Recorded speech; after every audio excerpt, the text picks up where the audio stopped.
नमस्कार दोस्तों, आप लोगों का बहुत बहुत स्वागत है आपके अपने यूट्यूब चैनल पर। दोस्तों आज की इस वीडियो में हम लोग जीके जीएस से संबंधित टॉप 20 क्वेश्चन दोस्तों डिस्कस करेंगे, जो आपके आने वाले किसी भी गवर्नमेंट एग्ज़ाम के लिए काफ़ी ज़्यादा इंपॉर्टेंट होंगे। और दोस्तों जीके जीएस के ऐसे क्वेश्चन आपके हर एक एग्ज़ाम में बार बार पूछे जाते हैं। तो आप लोग दोस्तों जीके जीएस पढ़ने के लिए हमारे इस चैनल को आप लोग ज़रूर सब्सक्राइब करिएगा।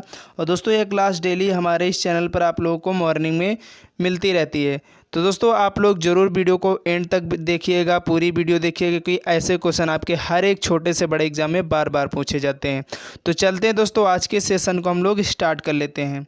दोस्तों आपकी स्क्रीन पर फर्स्ट क्वेश्चन है कि भारत की संविधान सभा ने राष्ट्रीय ध्वज का प्रारूप कब अपनाया था। दोस्तों बहुत इंपॉर्टेंट प्रश्न आपके हर एक एग्ज़ाम के लिए। तो आपको दोस्तों याद रखना, जो भारत की संविधान सभा के द्वारा राष्ट्रीय ध्वज का जो प्रारूप है वो अपनाया गया था, कब अपनाया गया था। तो दोस्तों 22 जुलाई 1947 को अपनाया गया था।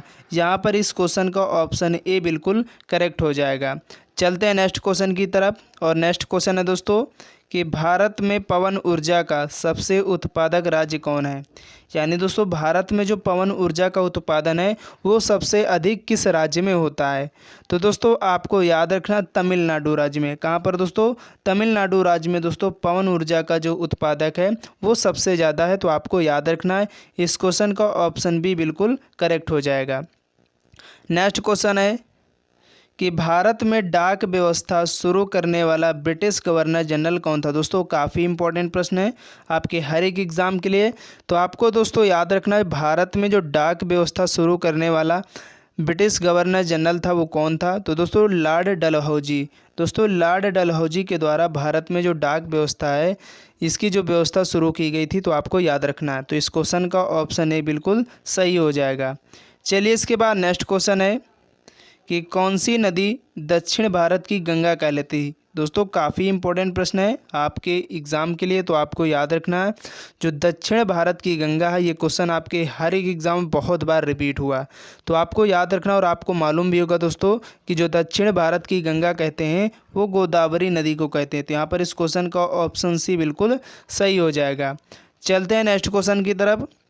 अगर दोस्तों सेशन पसंद आ रहा आप लोग सेशन को लाइक कर दीजिए और ज़्यादा से ज़्यादा अपने दोस्तों तक इस वीडियो को शेयर कर दीजिए, क्योंकि दोस्तों जीके जीएस के ऐसे क्वेश्चन आपके हर एक एग्ज़ाम में बार बार पूछे जाते हैं। और जो भी दोस्तों लोग हमारे इस चैनल में पहली बार आए हैं तो आप लोग चैनल को ज़रूर सब्सक्राइब कर लीजिएगा, ठीक है। तो दोस्तों नेक्स्ट क्वेश्चन है कि भारत का बोस्टन किसे कहा जाता है। दोस्तों बहुत इंपॉर्टेंट प्रश्न है। आपको दोस्तों याद रखना है, भारत का जो बोस्टन है वो अहमदाबाद को कहा जाता है। किस शहर को दोस्तों? अहमदाबाद का। तो इस क्वेश्चन का ऑप्शन ए बिल्कुल करेक्ट हो जाएगा। चलिए इसके बाद नेक्स्ट क्वेश्चन है कि भारत में सबसे ऊंचा बांध भाखड़ा किस नदी पर बना है। यानी दोस्तों भारत का जो सबसे ऊंचा बांध है वो भाखड़ा बांध है। ये दोस्तों किस नदी पर बना है। तो आपको याद रखना दोस्तों सतलज नदी पर। कहाँ पर दोस्तों? आपकी जो सतलज नदी है उसमें दोस्तों ये बांध बनाया गया है। तो आपको याद रखना है। नेक्स्ट क्वेश्चन है कि भारत की पहली आयरन स्टील कंपनी कहाँ स्थित है। तो दोस्तों आपको याद रखना, जो भारत की पहली आयरन स्टील कंपनी है ये दोस्तों जमशेदपुर में। कहाँ पर? जमशेदपुर को दोस्तों टाटा नगरी के नाम से भी जानते हैं। किसके नाम से? टाटा नगरी किसे कहते हैं? तो जमशेदपुर। और जमशेदपुर दोस्तों आपका झारखंड राज्य में पड़ता है। तो आपको ये बात भी याद रखनी है। चलिए इसके बाद अगला क्वेश्चन है कि राष्ट्रीय विज्ञान दिवस किस दिन मनाया जाता है। दोस्तों बहुत इंपॉर्टेंट प्रश्न है आपके हर एक एग्ज़ाम के लिए। तो आपको दोस्तों याद रखना है, दिवस और दिन जो तिथियां इनसे संबंधित आपके एग्ज़ाम में क्वेश्चन पूछा जाता है। आप किसी भी अगर एग्ज़ाम की तैयारी करते हो तो आपको दोस्तों याद रखना है, जो राष्ट्रीय विज्ञान दिवस है प्रत्येक वर्ष 28 फरवरी को मनाया जाता है। अगर बात करें दोस्तों जो राष्ट्रीय विज्ञान दिवस है किसकी याद में? जो सीवी रमन थे। कौन? सीवी रमन की याद में। दोस्तों सीवी रमन की याद में इन्होंने दोस्तों इस दिन रमन प्रभाव की खोज की थी। इसी के लिए दोस्तों ये जो राष्ट्रीय विज्ञान दिवस है मनाया जाता है इनके दिन पर। तो आपको याद रखना है। चलिए नेक्स्ट क्वेश्चन है कि भारत में समुद्री तट रेखा वाले राज्यों की संख्या कितनी है। तो दोस्तों आपको याद रखना, भारत में जो समुद्री तट रेखा वाले राज्यों की संख्या यानी कितने राज्य जो है वो समुद्री तट रेखा से लगते हैं भारत में। तो दोस्तों उनकी संख्या आपको याद रखना वो है 9। कितनी है दोस्तों? 9 ऐसे राज्य हैं जिनकी दोस्तों जो सीमा है वो समुद्र के तट से जुड़ी हुई है, तो आपको याद रखना है।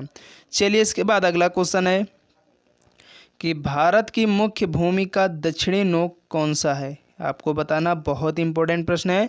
तो आपको फ्रेंड्स याद रखना, जो भारत की मुख्य भूमि का दक्षिणी नोक है वो उसको दोस्तों किस नाम से जानते हैं? तो केप केमोरियन के नाम से। किसके नाम से? केप केमोरियन के नाम से दोस्तों जो मुख्य भूमि का दक्षिणी नोक है उसको जानते हैं। अगर बात करें दोस्तों इंदिरा पॉइंट जो है, इसे भारत का दक्षिणी पॉइंट कहते हैं, ये बात को आपको याद रखना है।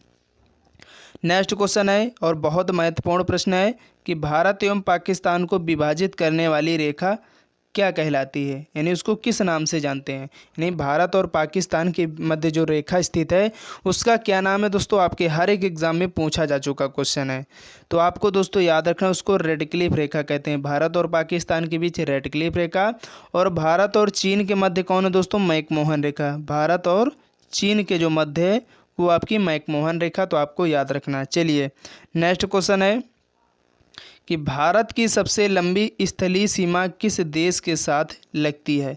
दोस्तों काफ़ी इंपॉर्टेंट प्रश्न है, तो आपको याद रखना दोस्तों, भारत की जो सबसे लंबी स्थलीय सीमा लगती है वो किस देश के साथ?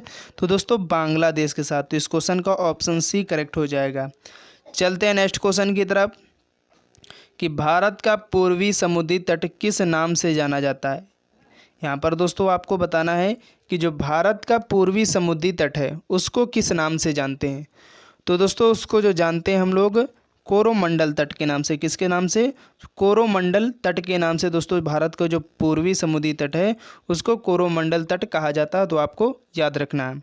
चलिए इसके बाद अगला क्वेश्चन है कि भारत किस गोलार्ध में स्थित है? दोस्तों बहुत बार क्वेश्चन आपके हर एक एग्जाम में पूछा जा चुका, तो आपको याद रखना है जो भारत देश है किस गोलार्ध में स्थित है, तो आपको मालूम भी होना चाहिए क्योंकि हम लोग भारत देश में रहते हैं। तो दोस्तों हमारा जो भारत देश है उत्तरी पूर्वी गोलार्ध में स्थित है, तो इस क्वेश्चन का ऑप्शन बी करेक्ट हो जाएगा। चलिए इसके बाद अगला क्वेश्चन है कि अरावली पर्वत का सर्वोच्च शिखर क्या कहलाता है? यानी दोस्तों आपको बताना है जो अरावली पर्वत है इसका जो सर्वोच्च शिखर है उसको किस नाम से जानते हैं? तो दोस्तों काफ़ी इंपॉर्टेंट प्रश्न है, तो आपको याद रखना है उसे गुरु शिखर कहते हैं। ठीक है, अरावली पर्वत का जो सबसे सर्वोच्च शिखर है वो है गुरु शिखर। ठीक है, तो इस क्वेश्चन का ऑप्शन ए सही हो जाएगा। नेक्स्ट क्वेश्चन है कि भारत में दुधवा राष्ट्रीय उद्यान कहाँ स्थित है? दोस्तों ऐसे भी क्वेश्चन आपके हर एक एग्ज़ाम में पूछे जाते हैं कि जो नेशनल पार्क और राष्ट्रीय उद्यान से संबंधित आप किसी भी गवर्नमेंट एग्ज़ाम की तैयारी करते हो 100% क्वेश्चन पूछा ही जाता है। तो आप लोग दोस्तों याद रखना जो दुधवा नेशनल पार्क है यानी दुधवा जो राष्ट्रीय उद्यान है वो उत्तर प्रदेश में स्थित है। ठीक है, तो इस क्वेश्चन का ऑप्शन सी करेक्ट हो जाएगा। नेक्स्ट क्वेश्चन है कि भारत में कान्हा राष्ट्रीय उद्यान कहाँ स्थित है? दोस्तों ऐसे क्वेश्चन आपको हमेशा पूछे जाते हैं आपके एग्ज़ाम में, तो आपको याद रखना दोस्तों कान्हा राष्ट्रीय उद्यान जो है ये दोस्तों मध्य प्रदेश में। और बताइए मध्य प्रदेश में कौन कौन से? कान्हा, आपका बांधव और माधव, ये तीनों दोस्तों कहाँ पर स्थित हैं? कान्हा, बांधव, माधव, ये तीनों दोस्तों जो राष्ट्रीय उद्यान आपके एमपी में स्थित हैं यानी मध्य प्रदेश में, तो आपको इनको भी याद रखना है। नेक्स्ट क्वेश्चन है कि भारत की सर्वाधिक महत्वपूर्ण मिट्टी कौन सी है? यानी दोस्तों भारत की जो सबसे इम्पोर्टेंट यानी सर्वाधिक महत्वपूर्ण मिट्टी है वो कौन सी है? आपके परीक्षा में पूछा जाता है, तो आपको दोस्तों याद रखना है वो है आपकी जलोढ़ मिट्टी। तो इस क्वेश्चन का ऑप्शन डी बिल्कुल करेक्ट हो जाएगा। चलते हैं नेक्स्ट क्वेश्चन की तरफ कि भारत का सबसे बड़ा चावल उत्पादक राज्य कौन सा है? तो आपको दोस्तों याद रखना जो भारत का सबसे बड़ा चावल उत्पादक राज्य है वो दोस्तों आपका पश्चिम बंगाल राज्य है। कौन सा दोस्तों? आपका जो पश्चिम बंगाल राज्य है दोस्तों वो भारत का सबसे बड़ा चावल उत्पादक राज्य, यानी चावल सबसे ज़्यादा वहाँ पर पैदा होता है, तो आपको ये बात याद रखनी है। चलिए नेक्स्ट क्वेश्चन है और दोस्तों आज की इस वीडियो का लास्ट क्वेश्चन है 20 कि भारत का सबसे बड़ा मूंगफली उत्पादक राज्य कौन सा है? दोस्तों ये सभी क्वेश्चन बहुत इंपॉर्टेंट है, तो आप लोग ज़रूर इनको एक बार देखिएगा। तो आपको दोस्तों याद रखना भारत का जो सबसे बड़ा मूंगफली उत्पादक राज्य है वो दोस्तों गुजरात राज्य है। ठीक है, तो आपको याद रखना इस क्वेश्चन का ऑप्शन बी बिल्कुल करेक्ट हो जाएगा।